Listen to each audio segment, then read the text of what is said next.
नाजरीन आदाब, आप देख रहे हैं INN चैनल। मैं हूं शेख अहमद अली। आज की ख़ास बात में हम देखेंगे कई अहम कौमी और बैनुल-अक़वामी ख़बरें। आज मुंबई में मरकज़ी वज़ीर बराए अक़लियती उमूर और डिप्टी लीडर राज्यसभा मुख्तार अब्बास नक़वी ने हज 2022 का ऐलान करते हुए कहा कि इस बार से मोबाइल ऐप पर और मुल्क भर के वक्फ दफातर में भी दरख्वास्तें दी जा सकेंगी और मुल्क भर से 10 मकामात से हुज्जाज किराम फरीज़ हज के लिए रवाना होंगे। उन्होंने इस बात पर फ़ख्र का इजहार किया कि इंडोनेशिया के बाद हिंदुस्तान दुनिया का दूसरा मुल्क है जहां से तकरीबन 2 लाख मुसलमान हज को जाते हैं। जनवरी 2022 तक दरखास्तें दाखिल की जा सकेंगी। वाज़ेह है कि कोरोना वबा की वजह से 2 साल से सऊदी अरब के अलावा किसी मुल्क से हुज्जाज किराम को इजाज़त नहीं दी गई थी, लेकिन हज 2022 में हज मुमकिन हो सकेगा। इसके लिए हज कमेटी ऑफ इंडिया ने आज हज 2022 का ऐलान कर दिया, जिसकी मुकम्मल तफसीलात वज़ीर मौसूफ ने पेश की और उम्मीद ज़ाहिर की कि माजी की तरह इस मरतबा भी हज पुरअमन और बेहतर अंदाज में तकमील को पहुँचेगा। कई बड़े रिफॉर्म, कई फैसिलिटीज़ इंडियन हज पिलग्रिम्स के लिए हज कमेटी और गवर्नमेंट ऑफ इंडिया ने की है, चाहे वो यहाँ पर हो और चाहे सऊदी अरब में। और मुझे इस बात की भी खुशी है, मैं जब बायलैटरल एग्रीमेंट के लिए जाता हूँ तो जो सऊदी इस्टेब्लिशमेंट है वो हिंदुस्तान के से जो लोग हज के लिए जाते हैं उनकी बहुत तारीफ़ करते हैं। और कई लोग इसमें हैं जो अक्सर उस बायलैटरल एग्रीमेंट का हिस्सा रहे हैं, जैसे बाबा या और लोग भी, उनको वो इस बात के गवाह हैं कि हिंदुस्तान के जो लोग हज करने जाते हैं उनकी वहाँ के जो इस्टेब्लिशमेंट है, वहाँ के जो मिनिस्टर्स हैं, वहाँ के जो सीनियर ऑफिशियल्स हैं, वो हमेशा तारीफ़ करते हैं। और I wanted to assure his excellency Indian Hajj pilgrims are very, very disciplined people, and 100% I assure you कि we follow what protocol about the at the time of the corona pandemic, we follow 100% Saudi Arab protocol and as well as the Indian government protocol.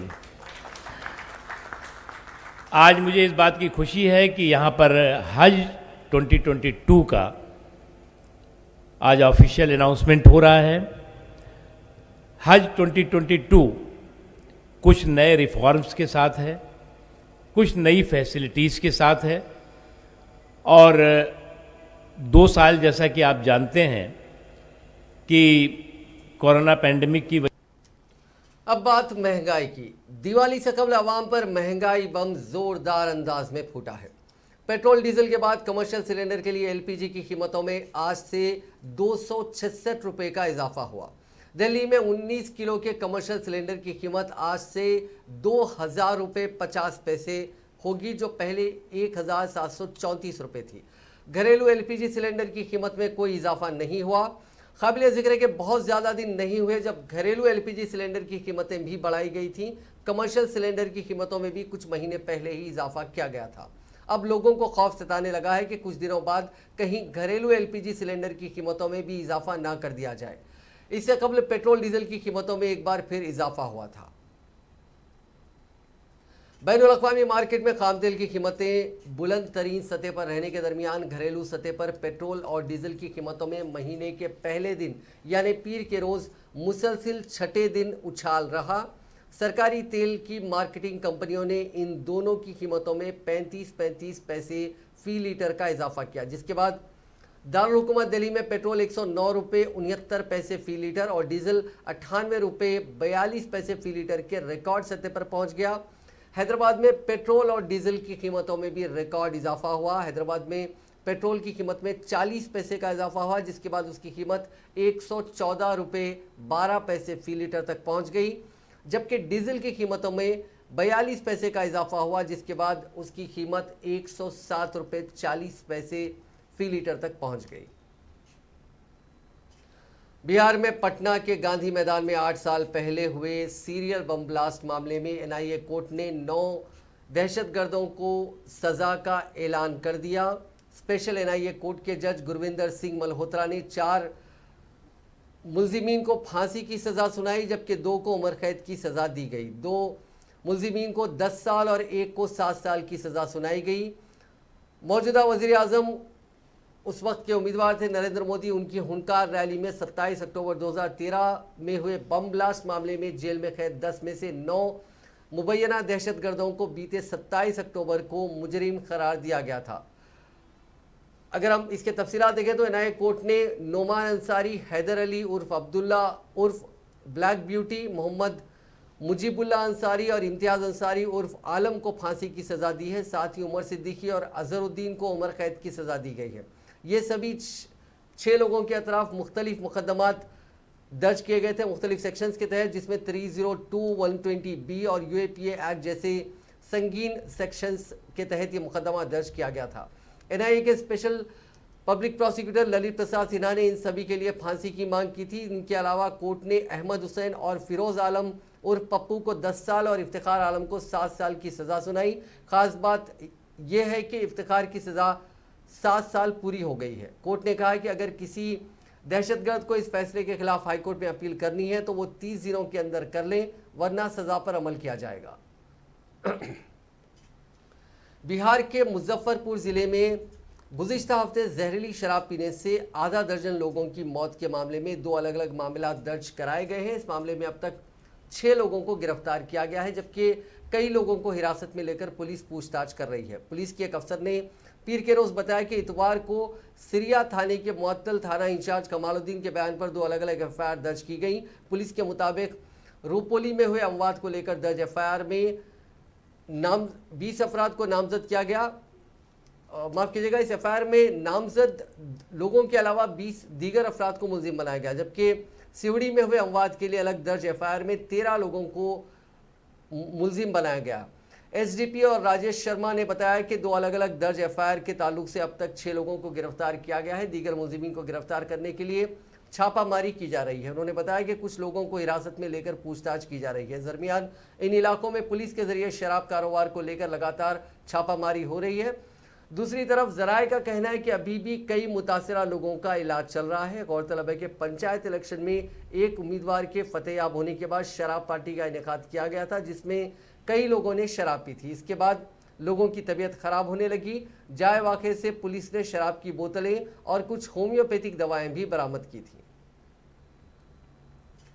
वज़ीर आज़म नरेंद्र मोदी 3 दिन के रोम के दौरे के अख्तिताम के बाद COP26 summit में शामिल होने ग्लासगो पहुंच गए हैं। इस समिट में वो एनवायरमेंटल चेंजेस को लेकर इंडिया का एजेंडा सामने रखेंगे। वज़ीर आज़म मोदी के ग्लासगो आने को लेकर वहां का हिंदुस्तानी कम्युनिटी काफ़ी पुरजोश थी। मोदी के होटल पहुंचने पर इंडियन कम्युनिटी के लोगों ने मोदी है भारत का गहना गाना गाकर उनका इस्तकबाल किया। मोदी ने एक बच्चे से भी बात की, वो यहाँ 2 दिन के दौरे पर आए हैं। कॉन्फ्रेंस ऑफ पैट्रिच का 26वां सेशन 12 नवंबर तक चलने वाला है। इसकी सदारत ब्रिटेन और इटली कर रहे हैं। इसमें हाई लेवल सेगमेंट यानी वर्ल्ड लीडर्स समिट होनी है। इसमें 120 मुल्कों के सरबराह शामिल होंगे।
एनसीपी के तर्जुमान और महाराष्ट्र के वजीर नवाब मलिक ने कहा है कि उन्हें धमकियां दी जा रही है, लेकिन वो इस तरह की खोखली धमकियों से जरा भी नहीं डरते।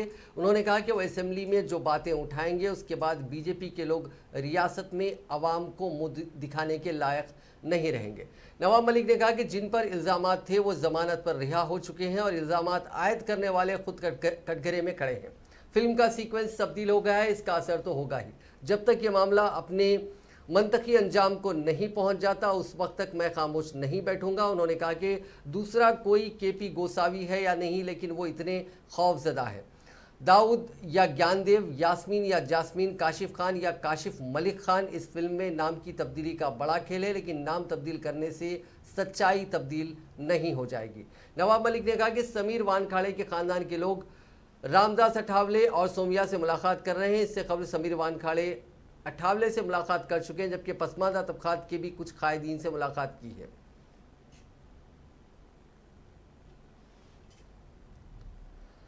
आर्यन ड्रग केस अब अंडरवर्ल्ड कनेक्शन तक पहुंच गया है। महाराष्ट्र हुकूमत के वजीर और एनसीपी कायद नवाब मलिक ने आज इल्ज़ाम लगाया कि महाराष्ट्र के साबिक सीएम देवेंद्र फडणवीस की बीवी अमृता के साथ जयदीप चंदूलाल राणा नाम के शख्स की तस्वीर उन्होंने शेयर की। मलिक ने दावा किया कि देवेंद्र फडणवीस की बीवी का music video drug peddler Rana ने फाइनेंस किया था। उन्होंने कहा कि फडणवीस के प्रोटेक्शन में या फिर उनकी सरपरस्ती में ड्रग्स का धंधा चल रहा था। इसके जवाब में देवेंद्र फडणवीस भी मीडिया के सामने आए। उन्होंने मलिक के इल्ज़ामात को मज़ाक़ खैज करार दिया। फडणवीस ने कहा कि मलिक मुझ पर हमला नहीं कर सकते, इसलिए वो मेरी बीवी पर हमला कर रहे हैं और हम इसके लिए तैयार हैं। दिवाली हो जाने दीजिए, बम हम फोड़ेंगे। मैं दिवाली के बाद नवाब मलिक के अंडरवर्ल्ड से ताल्लुकात के सबूत भी दूंगा और एनसीपी चीफ शरद पवार को भी दूंगा।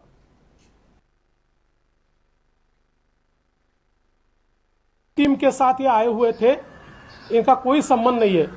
अब उन्होंने एक फुलझड़ी जलाई है तो बम तो फूटेगा और दिवाली के बाद फूटेगा, और दिवाली के बाद नवाब मलिक इनके अंडरवर्ल्ड के साथ क्या संबंध है इसके सबूत मैं आपको भी दूंगा और राष्ट्रवादी कांग्रेस पार्टी के जो अध्यक्ष है श्री शरद पवार जी, इनको भी मैं वो सबूत दूंगा। नवाब मलिक जी ने ये नहीं देखा कि उसके फोटो तो मेरे साथ भी है, लेकिन मेरे साथ के फोटो उन्होंने ट्वीट नहीं किए क्योंकि उनको पता था कि इसकी वैल्यू कम हो जाती है, क्योंकि मेरे साथ तो किसी का भी फोटो खींचा जा सकता है। इसलिए मेरे पत्नी के साथ का फोटो जान। आइए अब हम आपको वो भी सुना देते हैं जो नवाब मलिक ने फडणवीस के बारे में कहा था। अब कौन शैतान है मुझे पता नहीं, लेकिन ये शैतान जो नशे का कारोबारी है, ड्रग पेडलर है, एक टी सीरीज ने जो गाना रिलीज किया था जिसमें अमृता फडणवीस जी ने गाना गाया था, अभिनय किया था, देवेंद्र जी ने भी अभिनय किया था। उस समय के जो महाराष्ट्र के फाइनेंस मिनिस्टर थे मुनगंटीवार साहब ने भी उसमें अभिनय करने का काम किया था। ये कह देना कि हमसे कब मिले हम नहीं जानते, फिर बचाव करेंगे कि मुझे मालूम नहीं था ये कौन आदमी फाइनेंशियल हेड बन गया। लेकिन देवेंद्र जी के जयदीप राणा के रिश्ते बहुत घनिष्ठ थे। एक तस्वीर और डालता हूँ कि गणपति देवेंद्र जी के घर पे है या जयदीप राणा के घर पे, मुझे पता नहीं, लेकिन गणपति दर्शन के लिए देवेंद्र फडणवीस, जयदीप राणा ये साथ में है। इसकी तस्वीर मैं रिलीज़ करता हूँ।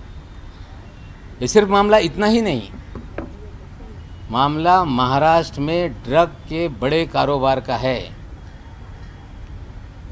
कल मैंने कहा था कि देवेंद्र फडणवीस का एक वजह इसी शहर में रहता है, नीरज गुंडे, जिसको पूरी तरह से पिछली सरकार में मुख्यमंत्री निवास में एक्सेस था, मुख्यमंत्री कार्यालय में एक्सेस था, सारे अधिकारियों के चैम्बर में एक्सेस था। सारे पुलिस के ट्रांसफ़र वो तय करता था, ब्यूरोक्रेसी की ट्रांसफ़र वो तय करता था, और पूरी तरह से उगाही उसी के जरिए महाराष्ट्र में की जाती थी। और देवेंद्र जी जब भी नई मुंबई की तरफ, पूना की तरफ प्रस्थान करते थे, नारकोटिक्स कंट्रोल ब्यूरो के जोनल डायरेक्टर समीर वानखाड़े आज दिल्ली पहुंचे। उन्होंने national commission for schedule caste पहुंचकर अपनी कास्ट से जुड़े दस्तावेज जमा कराए। उन्होंने कमीशन के सदरनशीन विजय सांपला से भी मुलाकात की। मलिक ने वानखाड़े पर मुस्लिम होने का इल्ज़ाम लगाया था और कहा था कि उन्होंने अपनी ज़ात छुपाई है। इससे पहले समीर वानखाड़े ने हफ्ते के रोज़ एनसीएससी के नायब सदरनशीन अरुण हल्दर से भी मुलाकात की थी। तो ऑनरेबल चेयरपर्सन सर, उसका जवाब सर आपकी तरफ से दस्तावेज सर क्या अगर आपको लगे कहाँ है? अगर थोड़ा बहुत आप ब्रीफ कर सकें कि आप पहले भी मिलते रहे नवाब मलिक लगातार what ever you comment on कुछ कहना चाहेंगे? Any comment sir? मैं ऑनरेबल एससी कमीशन के चेयरपर्सन से मिलने आया हूँ उस बारे में। ये जो आरोप लगाए जा रहे हैं सर मीटिंग इज अबाउट किस मुद्दे पे बात कर रहे हैं सर? मीटिंग इज अबाउट और जो मेरी शिकायत है, जो मेरी कंप्लेंट है, हाँ उसकी वेरिफिकेशन भी होगी हाँ और जल्द आपको ऑनरेबल चेयरपर्सन सर, उसका जवाब सर आपकी तरफ से दस्तावेज सर क्या अगर आपको लगे कहाँ है? अगर थोड़ा बहुत आप ब्रीफ कर सकें कि आप पहले भी मिलते रहे नवाब मलिक लगातार वट एवर यू कमेंट। किसान तहरीक के बीच दिल्ली के बॉर्डर खोलने को लेकर हुकूमत की मनमर्जी पर किसानों के रुख में तल्खी नजर आने लगी है। नवंबर 2020 से शुरू हुई तहरीक का साल भर पुराना होने पर किसान अपना एहतजाज तेज करने की तैयारी में है। किसान कायद राकेश टिकैत ने कहा कि हुकूमत ने मांगे नहीं मानी तो किसान इस बार ट्रैक्टरों के साथ दिल्ली को चारों तरफ से घेरेंगे। राकेश टिकैत ने ट्वीट में लिखा कि मरकजी हुकूमत के पास 26 नवंबर तक का वक्त है। इसके बाद 27 नवंबर से किसान गांव से ट्रैक्टरों पर सवार होकर दिल्ली के चारों जानिब बॉर्डरों पर जारी तहरीक में शामिल हो जाएंगे और इस तरफ चलना शुरू करेंगे। इस बार पक्की खिलाबंदी की जाएगी और तहरीक जो एहतजाज का मकाम है उस पर तंबुओं को मजबूत किया जाएगा। पिछले हफ्ता हुकूमत और किसानों के बीच 3 दिन तक बातचीत हुई थी। इसके बाद सड़क की बैरिकेडिंग हटाकर 5 फीट चौड़ा रास्ता दिया गया था। दोनों तरफ से 2.5 फीट की 2 लाइनें खोली गई थी। इनसे पैदल और बाइक सवार ही निकल सकेंगे। पीलीभीत से बीजेपी एमपी वरुण गांधी ने अपनी ही हुकूमत को निशाने पर लिया। वरुण गांधी ने ट्विटर अकाउंट से किसानों से बातचीत का फोटो शेयर करते हुए लिखा कि जनता की तकलीफ समझने के लिए बोलने से ज़्यादा सुनने की ज़रूरत है। वरुण 2 रोज़ा दौरे पर पीलीभीत पहुंचे थे, जहां पीलीभीत लखीमपुर खीरी बॉर्डर पर किसानों के साथ पंचायत की। इस पंचायत के फोटो ट्विटर अकाउंट से ट्वीट कर एमपी वरुण गांधी ने लिखा कि फसलों की बढ़ती लागत और मुनासिब कीमत पर एमएसपी ना मिलने पर महंगाई जैसे मुद्दों पर बातचीत की। ये कोई पहला मामला नहीं है जब वरुण गांधी ट्वीट के जरिए सुर्खियों में आए हैं। इससे पहले भी लखीमपुर खीरी और पीलीभीत में धान में आग लगाए जाने का मामला उन्होंने ट्वीट कर उठाया था। इसके साथ ही एग्रीकल्चरल पॉलिसीज में सुधार करने की मांग उन्होंने हुकूमत से की थी। समाजवादी पार्टी के सरबराह अखिलेश यादव ने उत्तर प्रदेश असेंबली इंतखाब ना लड़ने का ऐलान किया। अखिलेश यादव ने कहा कि वो आइंदा साल के शुरू में उत्तर प्रदेश असेंबली इंतखाब नहीं लड़ेंगे। साथ ही उन्होंने कहा कि उसकी जगह वो अपनी पार्टी की इंतखाबी तशहीर पर पूरी तवज्जो मरकूज करेंगे। बताया जाता है कि आजमगढ़ से रुकने पार्लियामेंट अखिलेश यादव अपनी पार्टी की तरफ से इंतखाब का चेहरा जरूर होंगे और बीजेपी को शिकस्त देने के लिए अपना पूरा जोर लगाएंगे। मीडिया से बातचीत करते हुए अखिलेश यादव ने कहा कि इंतखाब के लिए उनकी पार्टी और राष्ट्रीय लोकदल के दरमियान इत्तेहाद को आखिरी शक्ल दे दी गई है। उन्होंने कहा कि आरएलडी के साथ हमारा इत्तेहाद तय हो गया। सीट तकसीम से लेकर फिलहाल कोई हतमी फैसला नहीं हुआ। अखिलेश यादव ने कहा कि लोगों ने रियासत में समाजवादी पार्टी की हुकूमत वापस लाने का मन बना लिया है। उत्तर प्रदेश में जिना पर जुबानी जंग तेज हो गई है। पीर के रोज मुरादाबाद पहुंचे वज़ीर आला योगी आदित्यनाथ ने अखिलेश यादव पर तीखा हमला बोला। उन्होंने कहा कि समाजवादी पार्टी के सरबराह अखिलेश यादव की सोच तालिबानी है। योगी ने कहा कि मैंने अखिलेश की तकरीर सुनी, वो कौम को जोड़ने वाले सरदार वल्लभ भाई पटेल का तकाबुल मुल्क तोड़ने वाले जिन्ना से कर रहे थे। ये बेहद शर्मनाक है। अखिलेश यादव को मुल्क से माफ़ी मांगनी चाहिए। दरअसल अखिलेश यादव ने इतवार के रोज़ हरदोई में सरदार पटेल का तकाबुल मोहम्मद अली जिन्ना से कर दिया था। उन्होंने कहा था कि सरदार पटेल, महात्मा गांधी, जवाहरलाल नेहरू और जिन्ना एक ही इंस्टीट्यूशन में पढ़कर बैरिस्टर बनकर आए थे। एक ही जगह पढ़ाई लिखाई की, वो बैरिस्टर बने और उन्होंने आज़ादी दिलाई। जिन्ना एक ही संस्था में पढ़ करके बैरिस्टर बन करके आए थे, एक ही जगह पर पढ़ाई लिखाई की उन्होंने, वो बैरिस्टर बने, उन्होंने आजादी दिलाई। उन्हें किसी भी तरीके से अगर किसी का भी संघर्ष करना पड़ा होगा तो वो पीछे। राष्ट्रपिता महात्मा गांधी, जवाहरलाल नेहरू, जिन्ना एक ही संस्था में पढ़ करके बैरिस्टर बन करके आए थे, एक ही जगह पर पढ़ाई लिखाई की उन्होंने, वो बैरिस्टर बने, उन्होंने आजादी दिलाई। उन्हें किसी भी तरीके से किसी का भी संघर्ष करना पड़ा होगा तो वो पीछे नहीं हटे। आज वही लोग जो देश को एक करने की बात कर रहे हैं, वो हमें और आपको जातियों धर्म में बांट रहे हैं। अगर हम जातियों धर्म में बढ़ जाएंगे तो हमारा देश क्या। समाजवादी पार्टी के राष्ट्रीय अध्यक्ष का वक्तव्य सुन रहा था।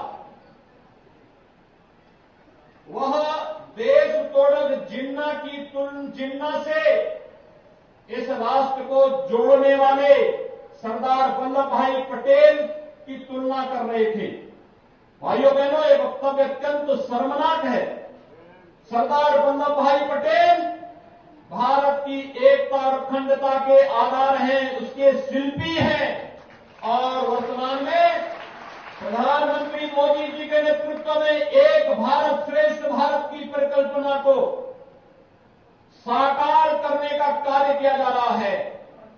लेकिन आजाद भारत को एक भारत के रूप में रखने, अखंड भारत के रूप में वर्तमान भारत को रखने का श्रेय अगर किसी को जाता है तो वह सरदार वल्लभ भाई पटेल को जाता है, जो पूरा देश लोह पुरुष के रूप में मानता है। लेकिन कल उनका वह विभाजनकारी मानसिकता एक बार फिर से सामने आ गई, जब उन्होंने सरदार पटेल को जिन्ना के समकक्ष रख करके देश तोड़क जिन्ना को महिमामंडित करने का प्रयास किया है। मुझे लगता है भारत की जनता इस विभाजनकारी मानसिकता को कभी स्वीकार नहीं करेगी और उत्तर प्रदेश की जनता को हरगिज स्वीकार नहीं करेगी। ये तालिबानी मानसिकता है जो हमेशा तोड़ने में विश्वास करता है। पहले सामाजिक तालिबानों को जाति के नाम पर और तमाम अन्य वादों के आधार पर तोड़ने की प्रवृत्ति, और जब अपने मंसूबों पर सफल नहीं हो रहे हैं तो अब महापुरुषों पर लांछन लगा करके पूरे के पूरे समाज को अपमानित करने का प्रयास हो रहा है। इस दुष्प्रवृत्ति को कतई स्वीकार नहीं किया जा सकता है और पूरे समाज को और पूरे प्रदेश को इसकी निंदा करनी चाहिए। समाजवादी पार्टी के राष्ट्रीय अध्यक्ष को अपने इस कृत्य के लिए प्रदेश की जनता से माफी मांगनी चाहिए, देश की जनता से माफी मांगनी चाहिए कि भारत की अखंडता के शिल्पी सरदार वल्लभ भाई पटेल का यह अपमान देश कभी स्वीकार नहीं कर सकता। कांग्रेस की जनरल सेक्रेटरी प्रियंका गांधी ने ट्विटर पर खवातीन के लिए एक अलग मंशूर जारी किया, जिसमें उन्होंने तालिबान, बुजुर्ग खवातीन और बेवाओं से वादे किए हैं। प्रियंका गांधी ने ट्वीट में कहा कि यूपी की मेरी प्यारी बहनों, आपका हर दिन जद्दोजहद से भरा हुआ है। इसको समझते हुए कांग्रेस पार्टी ने आपके लिए अलहदा मंशूर तैयार किया है। कांग्रेस पार्टी की हुकूमत बनने पर सालाना भरे हुए 3 गैस सिलेंडर मुफ्त दिए जाएंगे और रियासती हुकूमत की बसों में खवातीन के लिए सफ़र मुफ्त किया जाएगा। प्रियंका गांधी ने अगले ट्वीट में कहा कि आशा और आंगनबाड़ी की मेरी बहनों को 10,000 रुपये माहाना एजाजिया मिलेगा। नए सरकारी ओहदों पर रिजर्वेशन की दफात के मुताबिक 40% ओहदों पर खवातीन की तकर्री। बुजुर्ग खवातीन और बेवाओं को माहाना 1,000 रुपये पेंशन देने का भी ऐलान किया। यूपी की सरजमीन की मशहूर खवातीन शख्सियतों के नाम पर रियासत भर में 75 स्किल स्कूल्स खोले जाएंगे। उन्होंने अगले ट्वीट में कहा कि कांग्रेस पार्टी 40% टिकट खवातीन को देगी। तालिबान को स्मार्टफोन और स्कूटी दी जाएगी। कांग्रेस लीडर राहुल गांधी ने उन रियासतों को मुबारकबाद दी जो पीर को अपना यौम तासीस मना रहे हैं। उन्होंने कहा कि जमहूरी इक़्तिदार को किसी भी कीमत पर तहफ़्फ़ुज़ फराहम करने की ज़रूरत है, क्योंकि रियासतों को इसके लिए तैयार किया गया था। उन्होंने पीर के रोज़ एक ट्वीट में कहा कि हिंदुस्तान में हर रियासत की तश्कील जमहूरी इक़्तिदार की बुनियाद पर हुई थी, जिसे हर कीमत पर तहफ़्फ़ुज़ फराहम करने की ज़रूरत है। हमारे भाइयों और बहनों को उनकी रियासत की तश्कील के दिनों के लिए मुबारकबाद। काबिल ज़िक्र है कि आंध्र प्रदेश, छत्तीसगढ़, हरियाणा, कर्नाटक, केरला, मध्य प्रदेश, पंजाब, लक्षद्वीप और पुडुचेरी अपना यौम तासीस मना रहे हैं। इससे कबल हफ्ते को राहुल गांधी ने पनाजी में बीजेपी को तनकीद का निशाना बनाते हुए कहा था कि वो गुस्सा, नफरत और तकसीम की सियासत करने पर यकीन रखती है। इलेक्शन नजदीक आते ही सीएम चरणजीत चन्नी ने पंजाब को दिवाली गिफ्ट दे दिया। पीर के रोज कैबिनेट की मीटिंग के बाद उन्होंने कहा कि पंजाब में घरेलू बिजली की शरें 3 रुपये सस्ती कर दी गई हैं। इसके बाद 100 यूनिट तक बिजली का रेट 4 रुपये 19 पैसे से घटकर 1 रुपया 19 पैसे रह जाएगा। वहीं 100 से 300 यूनिट तक 7 रुपये से घटाकर 4 रुपये 1 पैसे और इसके ऊपर के लिए 5 रुपये 76 पैसे पर यूनिट रेट रह गया है। पंजाब में अगले साल असेंबली इंतखाबात होने हैं और करीब 1.5 या 2 महीने में इसका ऐलान भी हो जाएगा। ऐसे में पंजाब के सीएम ने कांग्रेस पार्टी की तरफ से बड़ा सियासी दांव खेल दिया है। उन्होंने कहा कि पंजाब में जुमला 72 लाख कंज्यूमर्स हैं, जिनमें से 95% कंज्यूमर्स इसमें कवर हो जाएंगे। सिर्फ 5% लोग ही इसके दायरे में नहीं आएंगे। सीएम ने दावा किया कि मुल्क में ये सबसे कम रेट होगा जिसे वो आज से लागू कर रहे हैं। अब नजर डालते हैं कोरोना से जुड़े आंकड़ों पर। पिछले 24 घंटों में दुनिया भर में कोरोना के 3,19,423 नए मामला दर्ज हुए। इसी दौरान 4,262 अफराद की मौत भी हुई। इस इजाफे के बाद दुनिया भर में कोरोना से मुतासरीन का मजमूई आंकड़ा 24,76,04,478 हो गया, जबकि अमवात की तादाद बढ़कर 50,17,697 हो गई। दुनिया भर में अब भी 1,83,33,232 अफराद का इलाज जारी है।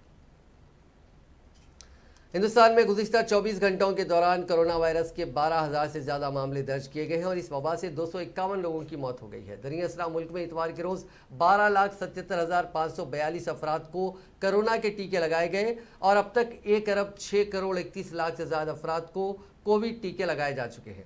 मरकज़ी वजारत बराए सेहत की तरफ से पीर की सुबह जारी करदा आदाद शुमार के मुताबिक गुज़िश्ता 24 घंटों में कोरोना के 12,514 नए केसेस सामने आने के साथ ही मुतासिरा अफराद की तादाद बढ़कर 3,42,85,814 हो गई है। इस दौरान 12,718 मरीजों के सेहतियाब होने के बाद इस वबा को शिकस्त देने वाले अफराद की कुल तादाद 3,36,00,000 के पार हो गई। एक्टिव केसेस 455 कम होकर 1,58,817 रह गए हैं। इसी अरसे में 251 मरीजों की मौत होने से मरने वालों की तादाद बढ़कर 4,58,437 हो गई है। भारत की स्वदेशी वैक्सीन कोवैक्सीन को ऑस्ट्रेलिया में ट्रैवल अप्रूवल मिल गया है, यानी अब कोवैक्सीन लगवाने वाले कोई भी हिंदुस्तानी वैक्सीनेशन सर्टिफिकेट लेकर ऑस्ट्रेलिया जा सकेंगे। उन्हें 14 दिन क्वारंटाइन नहीं होना पड़ेगा। ऑस्ट्रेलियाई हुकूमत ने फैसला कोवैक्सीन पर होने वाली WHO की मीटिंग से ठीक 2 दिन पहले लिया है। 3 नवंबर को वर्ल्ड हेल्थ ऑर्गेनाइजेशन की मीटिंग होने वाली है। कोवैक्सीन बनाने वाली भारत बायोटेक कंपनी को उम्मीद है कि इस मीटिंग में WHO उनकी वैक्सीन को इमरजेंसी अप्रूवल दे देगा।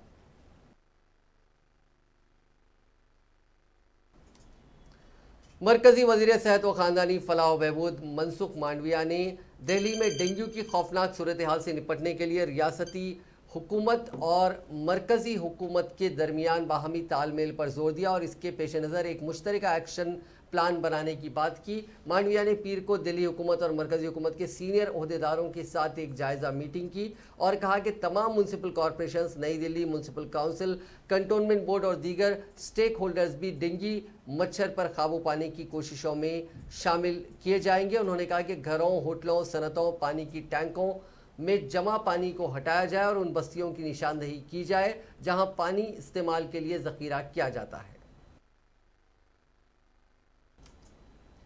नाजरीन, आज की खास बात में बस इतना ही। आपसे कल मुलाकात होगी नई खबरों के साथ, नए एनालिसिस के साथ। फिलहाल दीजिए इजाज़त। खुदा हाफिज़।